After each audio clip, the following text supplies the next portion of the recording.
Se Jesus tinha dado poder e autoridade para que os discípulos expulsassem os demônios, por que os discípulos não conseguiram expulsar os demônios?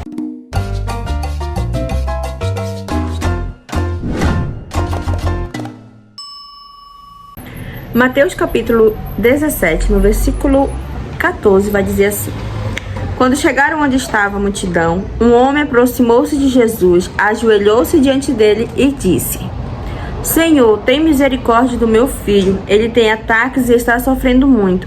Muitas vezes cai no fogo ou na água. Eu o trouxe aos teus discípulos, mas eles não puderam curá-lo.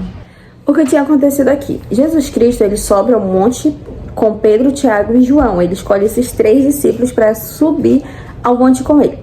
Quando ele está lá no monte, vai passar a acontecer com ele a transfiguração.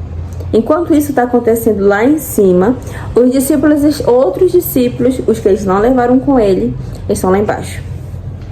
E aí, nesse momento, quando acaba aquele momento, aquela glória de Deus é manifestada ali em cima. Jesus Cristo desce com Pedro, Tiago e João.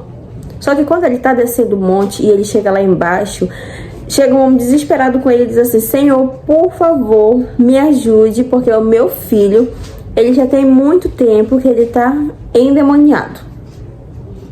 E Jesus Cristo olha para aquelas pessoas e fala uma coisa muito interessante.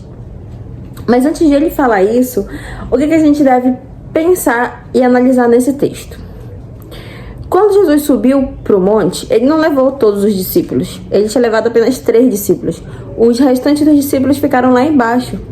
E por que então que os outros discípulos que estavam lá embaixo não puderam tirar o demônio daquela criança? O que aconteceu para que eles não tivessem autoridade sobre os demônios? Sendo que Deus já tinha dado autoridade para eles sobre todos os demônios, sobre todas as doenças.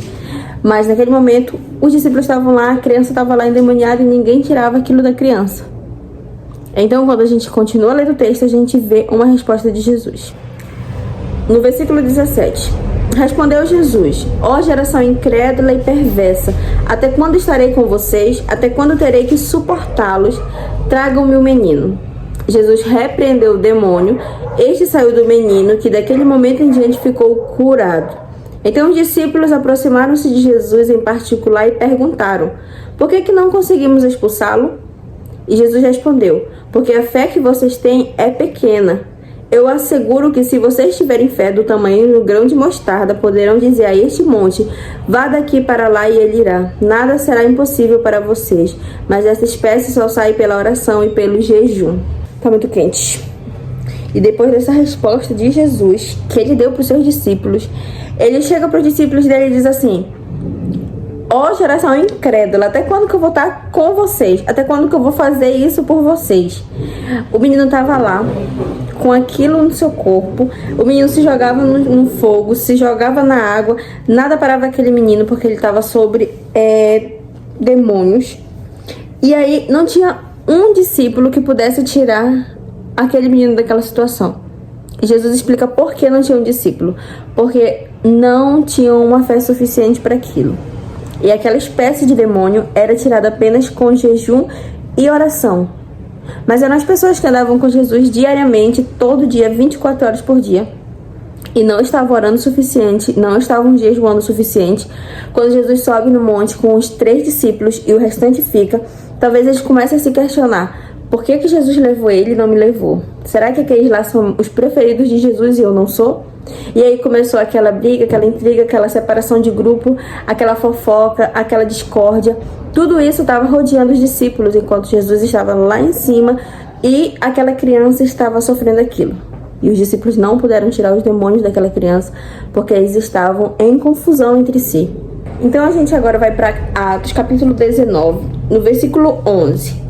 Deus fazia milagres extraordinários por meio de Paulo, de modo que até lenços e aventais que Paulo usava eram levados e colocados sobre os enfermos. Estes eram curados de suas doenças e os espíritos malignos saíam deles. Então, alguns judeus que andavam expulsando espíritos malignos tentavam invocar o nome do Senhor sobre os endemoniados, dizendo: em nome de Jesus e a quem Paulo prega, eu ordeno que saiam. Versículo 15. Um dia o espírito maligno lhe respondeu: Jesus eu conheço, Paulo eu sei quem é, mas vocês, quem são? Esses versos que nós acabamos de ler, a gente encontra Paulo tendo poder e autoridade sobre todos os demônios. A história é tão interessante que diz que os lençóis e as capas que Paulo usavam era colocado sobre as pessoas que estavam enfermas e essas pessoas elas eram curadas das suas enfermidades.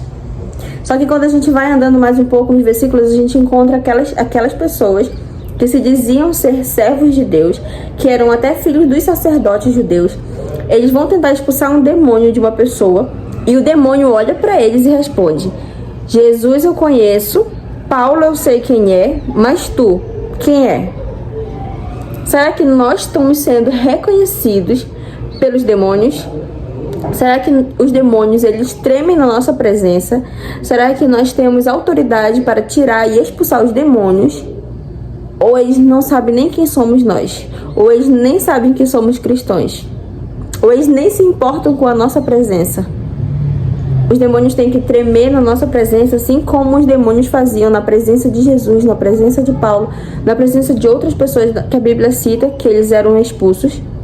Mas será que nós estamos vivendo um cristianismo errado, como essas pessoas viviam, que diziam, e elas serviam no templo, eram filhos dos sacerdotes judeus, eram pessoas de alta patente naquele momento em que elas viviam.